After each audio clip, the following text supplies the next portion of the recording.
할렐루야.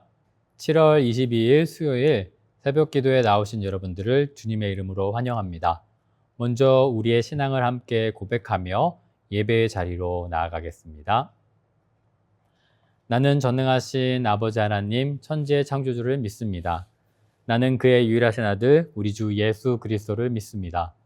그는 성령으로 잉태되어 동정녀 마리아에게서 나시고 본디오 빌라도에게 고난을 받아 십자가에 못 박혀 죽으시고 장사된 지 사흘 만에 죽은 자 가운데서 다시 살아나셨으며 하늘에 오르시어 전능하신 아버지 하나님 우편에 앉아 계시다가 거기로부터 살아있는 자와 죽은 자를 심판하러 오십니다. 나는 성령을 믿으며 거룩한 공교회와 성도의 교제와 죄를 용서받는 것과 몸의 부활과 영생을 믿습니다. 아멘. 함께 기도하겠습니다. 우리의 산 소망이 되시는 예수 그리스도를 바라봅니다. 주님을 바라보는데 우리의 마음이 여전히 흔들리고 있음을 고백하지 않을 수 없습니다. 주님, 우리가 이 아침 묵상하는 말씀을 통해 주님께 더욱 붙들린 자 될 수 있도록 인도하여 주시옵소서. 내가 하는 것이 아니라 내 안에 계신 성령께서 말할 수 없는 탄식으로 우리의 자리를 주님께 이끌 수 있도록 인도하시고 이 말씀 묵상을 통하여 주님께 붙들린 자 될 수 있도록 주님께 더욱 깊은 소망을 두며 나아갈 수 있는 하루 될 수 있도록 인도하여 주시옵소서. 여러 가지 문제들이 말씀 앞에 나아감에 아버지 하나님 주저하게 만들고 또 방해하는 듯 보여집니다. 주님, 문제를 내려놓고 우리의 시선이 아니라 하나님의 시선으로 우리의 삶을 보고 하나님의 시선으로 문제를 바라봄으로 하나님께서 원하시는 일들을 결단하며 문제를 해결하며 나아갈 수 있도록 인도하여 주시옵소서. 함께 하실 것을 믿사오며 예수님의 이름으로 기도드립니다. 아멘.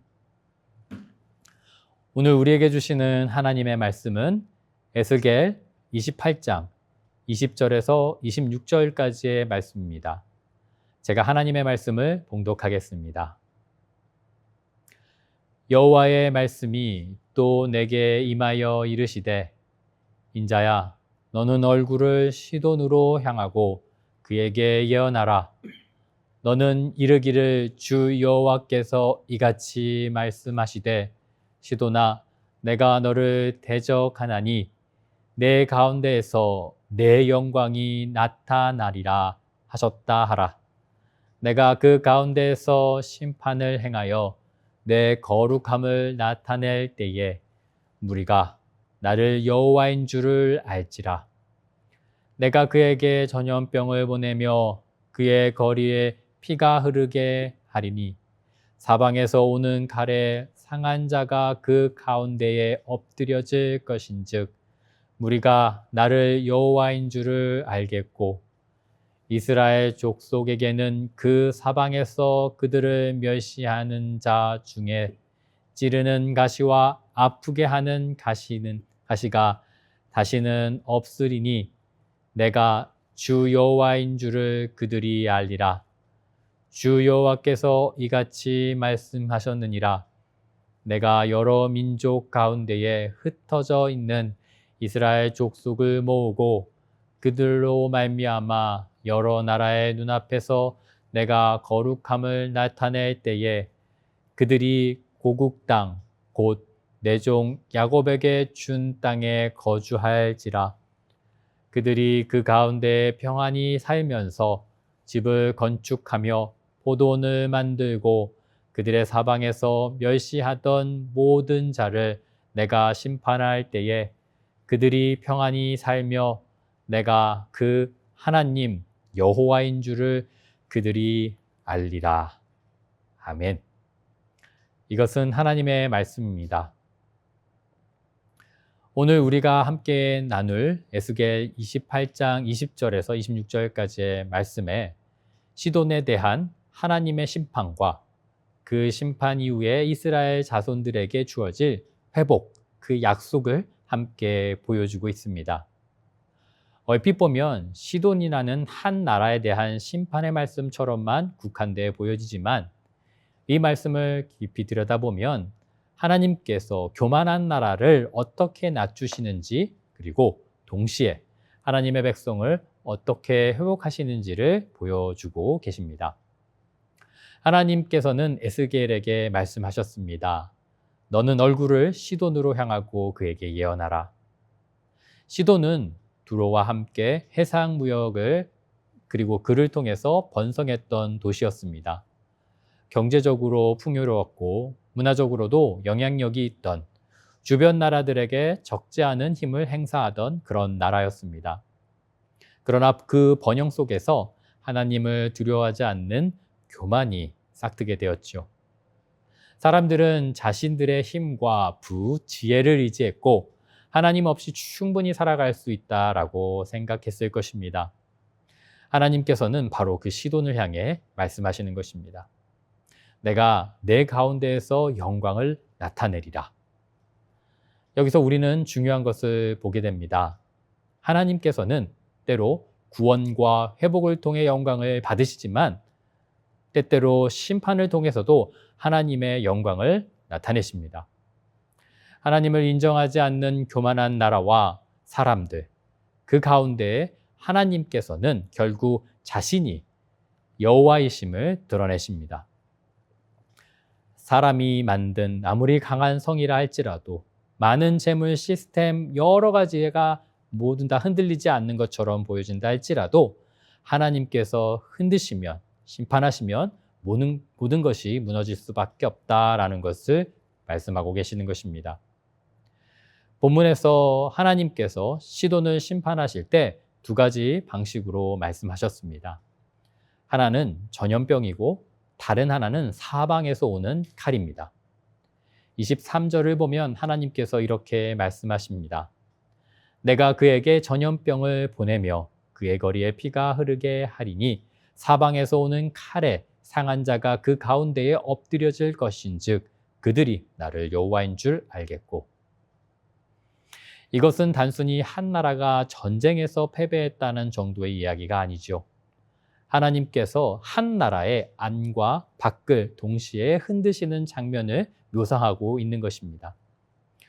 나라가 무너질 때 가장 먼저 나타나는 대표적인 현상은 내부에 혼돈이 있다라는 것입니다. 겉으로는 강해 보이고 성벽이 굳건해도 군대와 재물이 있는 것처럼 보여진다 할지라도 안에서부터 질서가 무너지면 회복하기 어려운 것이죠. 사람들의 마음이 갈라지고 지도력도 흔들리고 공동체 안에 신뢰가 무너지는 것입니다. 그 무너짐의 시작은 바로 전염병이었습니다.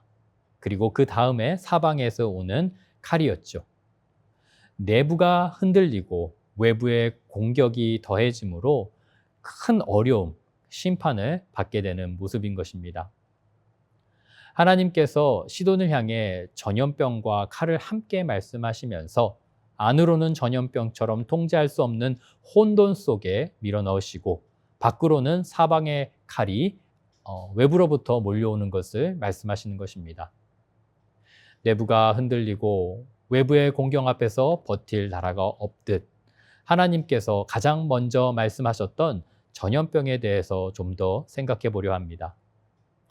일반적으로 병법서에는 전염병을 전략적인 도구로 사용하거나 그렇게 나타내지 않습니다. 왜냐하면 전염병은 사람이 통제할 수 없는 것이기 때문입니다. 칼과 군대는 어느 정도 계산할 수 있겠지요. 병력이 많고 또 진영을 짜고 공격할 방향을 정하며 전략을 세우는 것. 그러나 전염병은 전혀 다른 이야기입니다. 한번 퍼지기 시작하면 적군뿐만 아니라 내 아군들까지, 군대까지 무너뜨릴 수 있기 때문이지요. 그래서 전염병은 사람이 계획하고 조종하는 전쟁의 도구라기보다는 인간의 솥에 벗어난 두려움의 영역이었습니다. 고대 전쟁에서도 이 전염병은 부메랑처럼 되돌아와 위험한 일들을 겪게 하는 일들이 많았습니다. 적을 무너뜨리기 위해 사용했다가 오히려 자기 진영까지 무너뜨리게 하는 그런 일들이 있었지요. 위생과 그런 의료의 수준이 발달하지 않았던 그때는 더욱더 통제하기 어려운 그런 모습이었지요. 그래서 병법서에서는 전염병을 전략처럼 적어놓는 것이 아니라 그리고 그것을 사람들이 이용할 수 있는 수단으로 이야기하지 않았습니다. 그것은 사람이 자랑할 수 있는 기술의 영역이 아니라 사람이 두려워야 할 통제 불능의 영역이었기 때문이지요. 하나님께서는 바로 그 통제 불가능한 영역까지도 주관하신다라고 말씀하시는 것입니다. 사람이 계산할 수 없는 것을 하나님께서 하신다라는 것이죠. 사람은 칼을 들 수 있지만 하나님께서는 전염병까지도 다스리시며 심판하시는 모습을 보여주고 계시는 것입니다. 사람은 외부의 전쟁을 계산하지만 하나님께서는 내부의 붕괴까지도 다루시며 이루어 가십니다. 심판하실 때에 단지 성벽을 무너뜨리는 그것을 넘어서서 마음을 흔드시고 질서를 혼란에 빠뜨리시며 시스템을 파괴시키는 그런 모습으로 교만한 모든 자들의 기반을 무너뜨리시는 것입니다.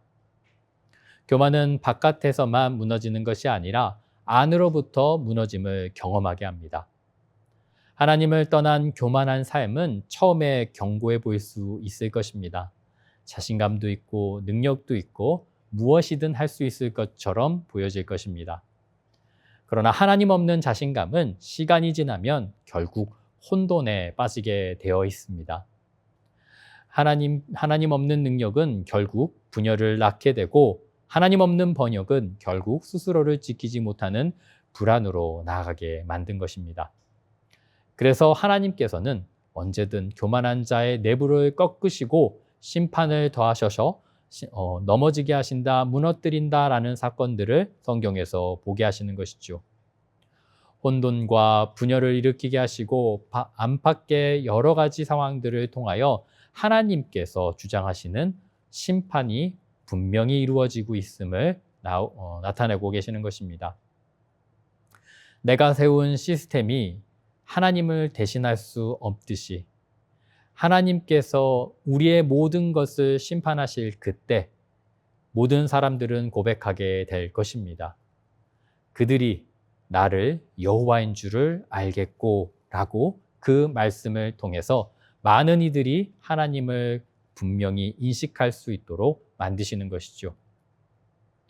오늘 본문은 시돈의 심판으로만 끝나지 않습니다. 하나님의 심판 가운데 하나님의 백성 이스라엘을 향한 회복, 이것을 더불어 말씀하고 계십니다. 24절에 보면 이렇게 이야기합니다. 이스라엘 족속에게는 그 사방에서 그들을 멸시하는 자 중에 찌르는 가시와 아프게 하는 가시가 다시는 없으리니 그들이 나를 주 여호와인 줄 알리라.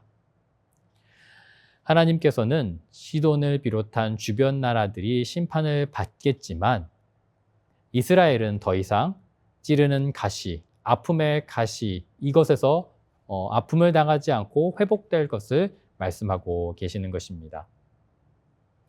가시에 대해서 좀 더 중요한 영적 원리를 바라보고자 하는데요. 성경에서 말하는 가시는 처음부터 가시의 모습으로 다가오지 않습니다. 처음부터 아프고 무섭고 위협적인 존재로 등장하는 것이 아닙니다. 처음에는 아주 달콤한 모습으로 다가오지요. 편리하게, 매력적으로 타협할 수 있는 작은 선택들처럼 우리에게 다가옵니다. 처음에는 이것은 괜찮겠지, 이 정도는 문제 없겠지, 이렇게 살아도 큰일은 없겠지라고 성도들, 또 믿는 사람들을 생각하게 만들지요. 그러나 그것이 마음에 뿌리를 내리면 결국 가시가 돼서 나타납니다. 이스라엘에게 우상 숭배가 그러했습니다. 우상 숭배는 처음부터 이스라엘을 죽이려는 칼처럼 다가오지 않았지요. 오히려 풍요를 약속하는 것처럼 보였습니다. 더 많이 수확할 수 있는 것처럼, 더 안정적인 삶을 보장할 수 있을 것처럼, 주변 민족들과 잘 어울려 살아가는 지혜처럼 보였을 것입니다. 그러나 그것은 결국 이스라엘의 신앙을 찌르는 가시가 되었던 것이죠. 하나님을 향한 마음을 흐리게 만들었고 예배를 무너뜨렸고 공동체를 병들게 하였습니다. 사사기 2장을 통해서 하나님께서 이스라엘에게 이미 경고하셨습니다. 내가 그들을 너희 앞에서 쫓아내지 아니하리니 그들이 너희 옆구리에 가시가 될 것이며 그들의 신들이 너희의 올무가 되리라. 이 말씀은 이스라엘이 가나안 땅에 들어가 하나님의 명령대로 우상과 제단을 철저하게 제거하지 않고 타협하고 이방 민족과 함께 더불어 살아가려고 했던 그 모습, 그 앞에 경고였습니다. 하나님께서는 그들이 단순히 이웃으로 남는 것이 아니라 결국에는 옆구리를 찌르는 가시가 될 것이다 라고 말씀하셨던 것이지요. 아프게 하며 올무가 되게 하셔서 붙잡고 무너뜨리는 존재가 된다라고 이미 선언하셨던 것입니다. 이스라엘은 그 우상 숭배, 타협하는 모습, 그래서 신앙의 습관을 버렸던, 나아가 하나님보다 더 의지했던 주변국들, 이 모든 것을 통해서 고통과 아픔을 겪게 되었던 것이죠. 작은 타협 하나가 한 민족의 영적인 시스템을 무너뜨리는 그런 도미노와 같은 현상을 보게 하신 것입니다. 처음에는 달콤했고 작은 가시처럼 그렇게 보여졌지만 결국 그것이 이스라엘 백성들을 고통스럽게 심판 가운데 나아가게 만들었던 것입니다. 우리의 삶도 마찬가지지요. 우리에게도 처음에는 가시처럼 보여지지 않는 것들이 있을 것입니다. 달콤하고 편하고 나를 위하는 것처럼 보여지는 것들. 그러나 그것이 결국에는 하나님보다 더 커지고 더 의지하게 되고 하나님 말씀을 순종하지 못하게 만드는 것이 됨을 경험을 통해서 알게 되는 것입니다. 오늘 본문 25절과 26절에서 하나님께서는 흩어질 이스라엘을 다시 모으시고 그들이 자기의 땅에 거주하게 하시겠다라고 말씀하십니다. 그리고 마지막 절 26절에 이렇게 선포하십니다. 그들이 그 가운데에 평안히 살면서 집을 건축하며 포도원을 심고 그 사방에서 그들을 멸시하던 모든 자를 내가 심판할 때에 그들이 평안히 살며 내가 그들의 하나님 여호와인 줄을 그들이 알리라. 여기서 반복되는 말씀이 있지요. 평안히. 이 말씀은 단순히 전쟁이 없다라는 뜻은 아닐 것입니다. 하나님께서 회복시키는 삶의 모습을 평안으로 나타내는 것이지요. 그 평안이 있다면 집을 건축하고 포도원이 생기고 또 두려움 없이 살아가게 되는 그런 삶을 이야기하는 것입니다. 무너질까 불안해하며 내일 뺏길까 떨지 않고 하나님 안에서 삶의 자리를 든든히 세우는 것. 하나님이 우리에게 그 회복을 명하고 계시는 것입니다. 세상의 어떤 것도 사람에게 평안을 만들어줄 수 없음을 기억해야 합니다. 잠시 안전한 환경을 만들 수 있겠지만 참된 평안을 보장할 수 없다는 것을 기억하는 저와 여러분들이 되기를 소망합니다. 참된 평안은 환경이 완벽해서 오는 것이 아니라 하나님께서 우리 하나님이 되실 때, 하나님께서 우리를 붙드시고 하나님께서 우리의 모든 것을 제거하시며 다시 우리를 회복시키실 때 우리는 참된 평안한 삶을 살아갈 수 있는 것이지요.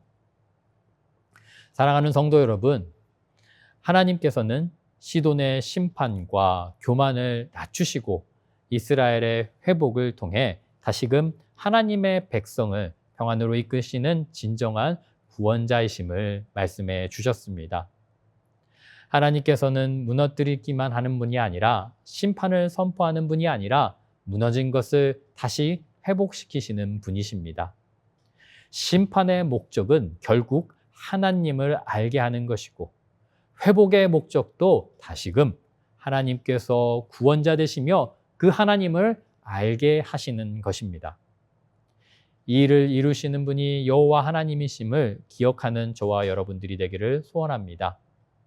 그 하나님 안에서 참된 평안을 누리며 하나님 백성으로 영원히 살아가기를 소원하는 저와 여러분들이 되기를 소원합니다. 사방에서 칼이 향할지라도 사방을 잠잠케 하시며 다시금 평안하게 하시는 하나님을 의지하며 나아가는 저와 여러분들이 되기를 간절히 소원합니다. 함께 기도하겠습니다.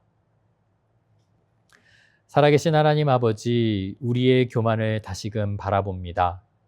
하나님 없이도 살 수 있다라고 고백하는 모습들, 또 우상 숭배가 가시라는 것을 알지 못하고 그것을 통해 효율과 합리적인 모습으로 하나님보다도 더 많은 것을 이룰 수 있다라는 어리석은 그런 마음의 결단이 우리 가운데 머물지 않도록 주님 인도하여 주시옵소서. 오로지 주님께서 함께 하신다라는 것을 기억하면서 주님만 붙들며 나아갈 수 있는 우리들 될 수 있도록 인도하여 주시옵소서. 여전히 우리 앞에 문제들이 있습니다. 그 문제들, 우상을 선택해야지, 합리적인 것을 선택해야지 끝날 것처럼 보여지지만 끊임없이 우리를 유혹하지만 하나님을 선택할 때 그 문제들 역시 풀려질 수 있다는 것을 기억하며 힘겹지만 광야에서 예배하는 자리로 나아갈 수 있는 하나님의 사람, 하나님의 민족 될 수 있도록 우리를 이끌어 주시옵소서. 함께 하실 것을 믿사오며 예수님의 이름으로 기도드립니다. 아멘. 계속해서 기도하며 하나님 앞에 나아가겠습니다.